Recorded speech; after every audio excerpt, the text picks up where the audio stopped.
for today comes from Isaiah chapter 61, verses 1 to 3 and 10 to 11. The Spirit of the Sovereign Lord is on me, because the Lord has anointed me to proclaim good news to the poor. He has sent me to bind up the brokenhearted, to proclaim freedom for the captives and release from darkness for the prisoners, to proclaim the year of the Lord's favor and the day of vengeance of our God, to comfort all who mourn and provide for those who grieve in Zion, because the crown in beauty instead of ashes, oil of joy instead of mourning.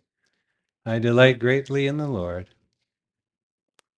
My soul rejoices in my God, for he has clothed me with garments of salvation and arrayed me in a robe of his righteousness.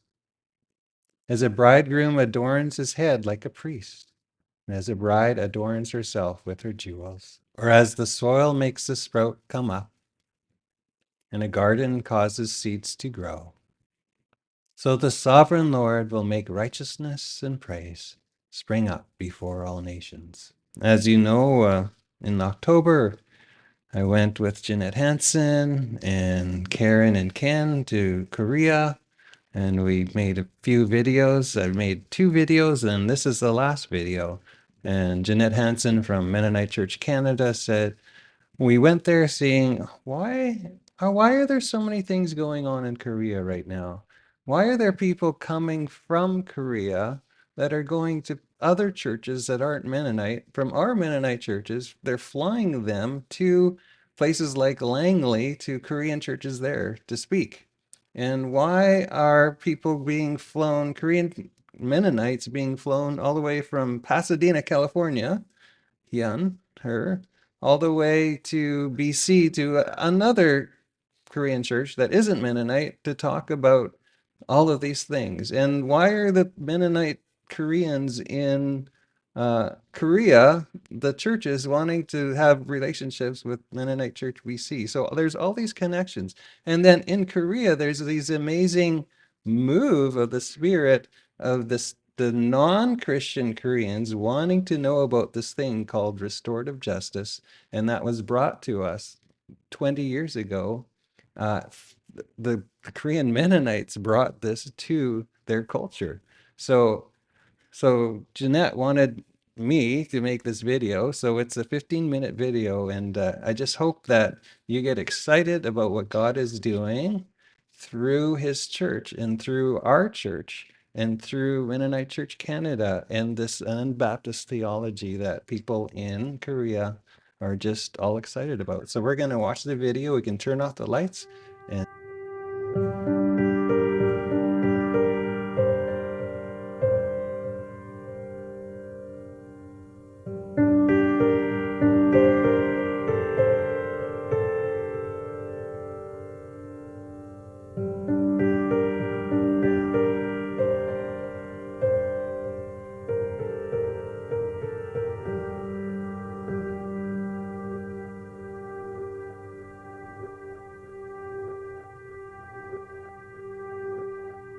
그런 거지만 자기가 생각하고 있던 것과 상대방이 진실을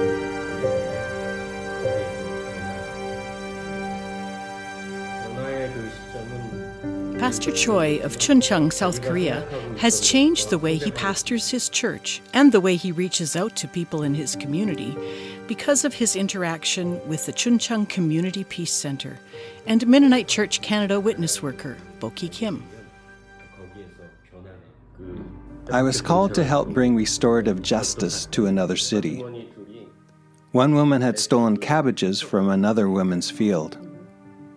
In South Korea, the penalty for stealing vegetables from someone else's field is the offender has to pay for the entire field of vegetables, which, in this case, would have been around $20,000 US. The woman farmer was angry, and the woman who stole the cabbages was worried because $20,000 US is a lot of money. So I traveled there, and first I talked to the women individually, and then later together. When I brought them together at the end, they started talking right from their hearts, and they began to understand each other. I used the restorative justice principles that I learned from Barkowsky. 2 hours later, the two women had reconciled. So as a busy pastor and a church planter, why was it important for you to take this training and take this time to volunteer in this way? 그리스도인으로서 As a Christian, I want to live like Christ. As a pastor, I preach and say Christ's words, but restorative justice enables me to expand my actions. The congregation supports me, and the church also practices the circle process. In our meetings, we invite people to contribute their own voice. It has made a big impact on our church.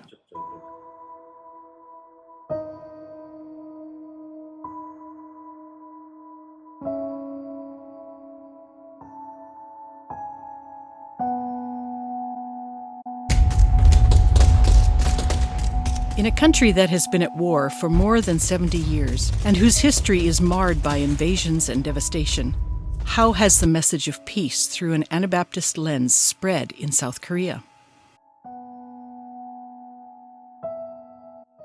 Long before there were Korean Anabaptists, there was a Mennonite presence in Korea. Following the devastation of the Korean War, Mennonite Central Committee reached out to help war orphans, the poor, and refugees. Mennonite Central Committee founded the Mennonite Vocational School, which formed a tight-knit community of educational and vocational training.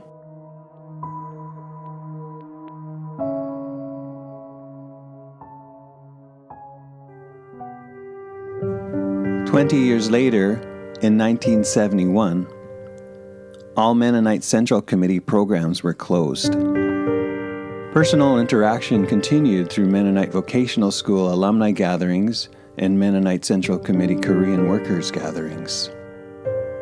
In the 1990s, Korean student enrollment in North American churches began to grow. Korean Christians were looking for alternative visions of being church. In 1994, 6 people met in a Bible study group and worked through William Epstep's The Anabaptist Story and other Anabaptist biblical teaching materials. This led to the formation of the Jesus Village Church in 1996. Mennonite Church Canada was invited into this relationship through an invitation to send international witness workers to serve in South Korea. These Canadians shared their lives with Anabaptists in South Korea, serving and learning together what it means to follow Jesus in the way of peace.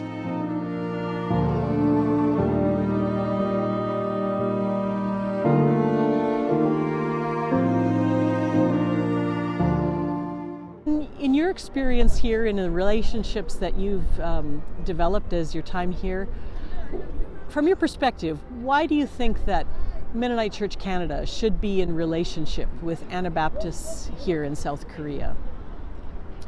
Well, I think that there are a number of churches, particularly smaller churches, who are eager to have a church as a community rather than a large congregation that does not personalize the gospel, does not personalize relationships, and that's what attracted the churches that we knew to the Anabaptist tradition. They kept saying, we want community. That's what we're looking for, and the Anabaptist tradition helps us with this community.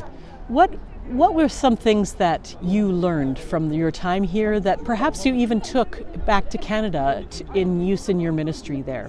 For me, would be the interaction with the young people and to encourage young people to do what they have. They're so gifted to be able to encourage them, and have an older person encourage these young people to do that.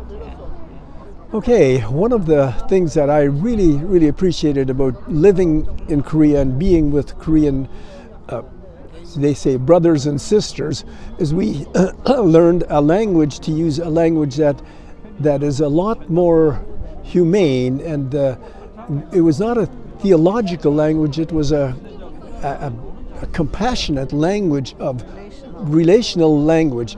And that was really helpful to me. And even now as we come back, they keep greeting us as brothers and sisters, and we just continue to love them. I think, I'm going to use that expression, in fact, that we so came to love the Korean church family that we were part of, and to try and take that back to Canada in some way and express our love for the people of our churches there is really special. In 2001, the Korea Anabaptist Center was founded to provide a larger platform to spread Anabaptist teaching as a gift to the church in South Korea. The present director, Sunju Moon, describes the work and focus of the center. Hey, nice to meet you guys. I'm Sunju Moon, and then I'm director of Korean Anabaptist Center. As you see, Korean Anabaptist Center looks like that. Anabaptist face to the Korea, because it's a kind of a new concept in Korean church. Even though we also mention community, peace, and discipleship, but it's based on the Jesus life. So it's a little different. So we're gonna share that kind of 3 visions of Anabaptist the church, Korean church. First on the network.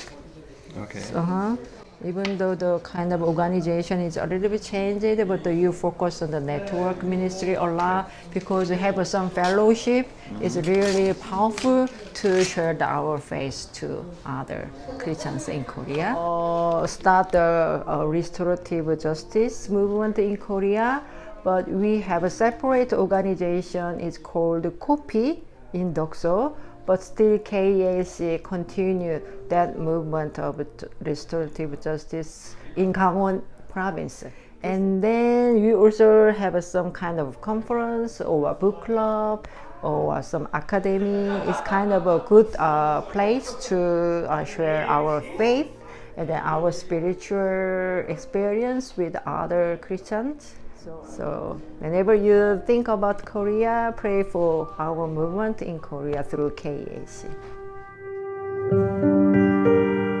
As the Anabaptist movement grew in South Korea, peace-building work remained the focus. Cheryl Wolk and Scott Kim talk about the reasons for this. Why do Anabaptists in South Korea have such a strong emphasis and have, in many cases, used their whole lives to work for peace and restorative justice in South Korea?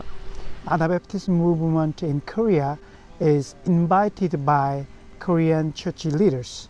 So the reason why they focus on peace building and then spreading quickly is that thirstiness, the need of the whole message, what Jesus taught us, not just evangelical, but also social justice part. That's why that is peace building is an important component of the church in Korea, especially Anabaptist Church. And when I first came and was working with KAC, the Korean Anabaptist Center, they had 3 themes that they wanted to try to emphasize equally, and that was discipleship and community and peace building. And I think that the churches and the community groups that were interested in Anabaptism that we were connected with all appreciated all 3 themes, and discipleship was a good connection, a natural connection at looking at the social justice part as well. We connected with communities that were trying to be intentional communities and dealing with relationships. But the part that kind of connected all of that was the peace building. And that connected not only with the Christian groups that we were working with, but also outside of the church. And so that was kind of an expression of the church's mission in the larger society as well, that could be part of how we interact with everybody in society. Anabaptists in South Korea live out their belief that Jesus is the center of their faith, community is the center of their lives, and reconciliation is the center of their work. Present witness worker Bo-Ki Kim talks about the fast development of this work in the past 20 years. 10-year perspective, I'd like you to talk a little bit about what has happened in the larger Korean context in terms of peace building and restorative justice. What has changed in those 10 years? There are many changes, including the restorative justice area. But 2011, once it came out of Korean Mennonite Center, there is a KOPI, Korea Peace Institute, and it developed into very well, and there are many programs, good programs. And also it influenced on policing, restorative policing, and also there is school setting. There are many people, and also many people just finish their workshop and got certificate. It's an amazing progress.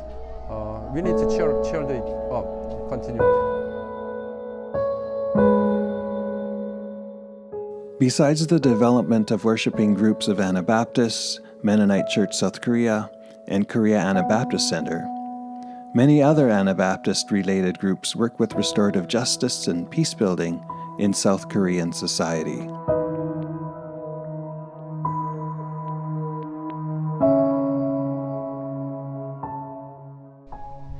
Yeah, the other day it was really interesting because Ian came home with materials from his preschool all about conflict resolution, and they're doing a unit on nonviolent communication and social emotional learning, and they had like restorative justice circles in their material in preschool. And then from Rohan School there was a survey that came to me, and it said, for the parents, how much do you know about something called restorative justice? And then it had a definition of it and asked all kinds of questions. So it's really fascinating to think back, like 20 years ago, the conversations that I heard about, how should this be talked about in Korea? How should it be translated? What kind of language? Who's going to be interested in this? And to see just how much has happened in that time. Like all these different seeds that have come up sprouting in different places. It's not like a linear line from, something one person or one group did. But there's like the soil is ready for this kind of thing. And so the seeds are growing, and that's just so exciting to celebrate and to support. And I think that especially for the Anabaptist churches here, if we can support that and encourage that and like help those plants to grow in a healthy way, that's wonderful. Anabaptists in South Korea are taking seriously the exhortation in Psalm 34:14 to turn from evil and do good, seek peace, and pursue it, following Jesus as their guide.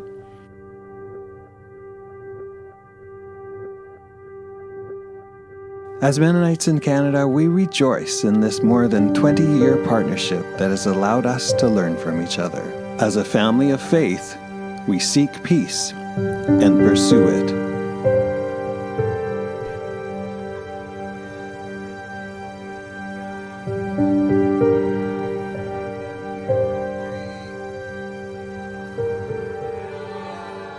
감사합니다. 이제 식사하겠습니다. What do you think? Isn't that amazing that we get to be part of that? Yeah, it's so beautiful, right? It's a work of God. We're not in control of this at all, but God is doing these amazing things. And so we just get to joyfully participate in what God is doing. And I'm sure, I hope in your life too this week, that the same things that are going on that have been planted in your life for maybe 20 years ago, maybe 50 years, that God would take those little roots, that they'd grow into big trees, and that they would create this forest of fulfilled promises of God in your life. So we just want to thank God for what he's doing, and we want to invite you to stand as we sing, Lord bless you and keep you. Let's sing together as a church.